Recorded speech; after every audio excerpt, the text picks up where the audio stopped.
In today's video, I'm going to teach you how to import accounts and contacts in Salesforce. Whether you're new to Salesforce or just need a refresher, I'll guide you through the steps to ensure a smooth import process. Let's get started. First things first, you'll need to log into your Salesforce account. This is your hub for all customer relationship management activities, so make sure you have your login details handy. Once you're logged in, your first task is to navigate to the app launcher. It's that grid icon located at the top left corner of your screen, which neatly groups all the apps you have access to. Just to click on it, and you're on your way. Next, you'll need to find the Campaigns tab. Click on it, and this will bring you to a list of all your campaigns. Go ahead and open the specific campaign where you want to import your accounts and contacts. This is crucial because your data will be directly related to this campaign.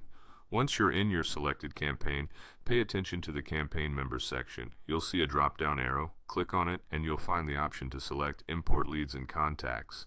This feature is designed to help you bring in new data efficiently. When prompted, you'll need to specify the type of data you're importing. In our case, you'll click on Accounts and Contacts. This tells Salesforce what kind of records you are dealing with, ensuring that the system processes your data correctly.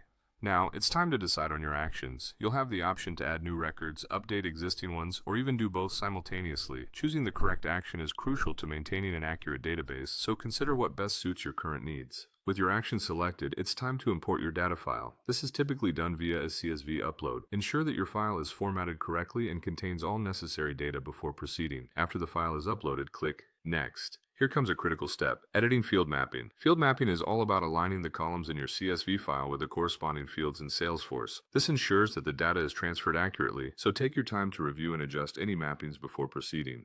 Once satisfied, click Next. Finally, it's time to kick off the import process by clicking Start Import. Salesforce will begin processing the data, and soon your accounts and contacts will be imported directly into your campaign, ready for action. And there you have it, a straightforward method to import accounts and contacts in Salesforce. Remember, importing data accurately is key to maintaining an efficient and effective CRM. Thank you for watching, and until next time, happy data managing.